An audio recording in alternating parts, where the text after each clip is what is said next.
So Revanthi కుటుంబానికి కోమటిరెడ్డి వెంకటరెడ్డి మంత్రి 25 లక్షలు ఎక్స్గ్రేషియో ప్రకటించారు. అక్కడి వరకు సంతోషం అయినప్పటికీ గురుకులాల్లో అంటే విషపూరిత ఆహారం తిని చనిపోయిన విద్యార్థుల సంగతి ఏంటి, అట్లాగే హైడ్రా వల్ల నష్టపోయిన కుటుంబాలకు పరిహారం ఎక్కడ, అసలు ఇదంతటిని ఏం చేస్తారు సార్? వీటిని గాలికి వదిలేసినట్టే. హైడ్రా చెరువులు ఆక్రమించిన వాళ్ళను భారతీయ జనతా పార్టీ ఎక్కడ కూడా ఉపేక్షించమని కోరటం లేదు. కానీ అనుమతులు తీసుకొని ఇల్లు కట్టుకొని పేదవాళ్ళు ఉన్నట్టు వాళ్లకు ప్రత్యామ్నాయం, వారికి ఉపాధితో పాటు ఇల్లు కల్పించి మీరు ఆ రకంగా చర్యలు తీసుకుంటే ఎటువంటి అభ్యంతరం లేదు. మీరు ఉన్న పలంగా రాత్రికి రాత్రి ఖాళీ చేసి పొమ్మని చెప్పి రోడ్ల మీద పడేస్తే ఖచ్చితంగా బీజేపీ వాళ్ళకు అండగా ఉంటాం.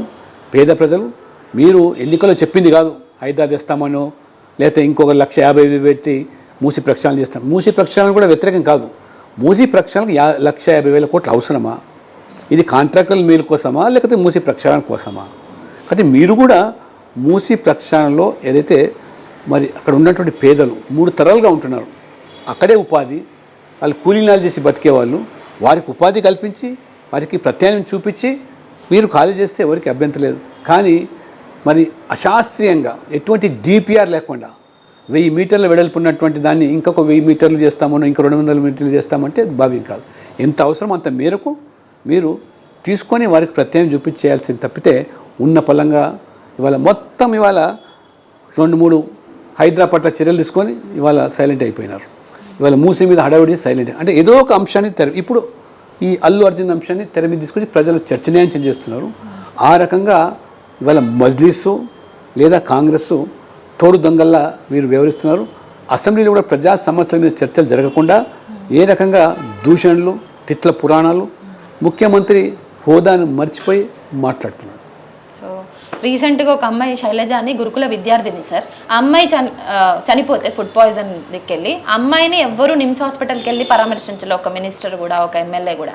కానీ అల్లు అర్జున్ అరెస్ట్ చేసిన తర్వాత ఇప్పుడు కాంగ్రెస్ మంత్రులందరూ కూడా ఆ బాబుని పలకరించడానికి ఆ హాస్పిటల్కి వెళ్ళి వస్తున్నారు.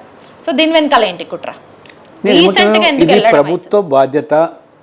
ప్రభుత్వం గురుకులాలు కానివ్వండి, రైతుల ఆత్మహత్యలు కానివ్వండి, ప్రభుత్వ విధానాల పట్ల విసిగిన ప్రజలు ఆత్మహత్యలు పూనుకుంటే అది ప్రభుత్వ హత్యలుగానే భావించాల్సి వస్తుంది.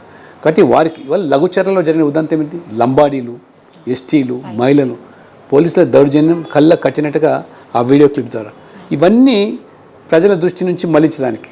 కాబట్టి నేను ఇవాళ ఎవరైతే ఈ పుష్ప సందర్భంగా చనిపోయిన మహిళ నిజంగా ఇవాళ ప్రాణం తిరిగి రాదు, ఆ కుటుంబాన్ని ఆదుకోవాలి.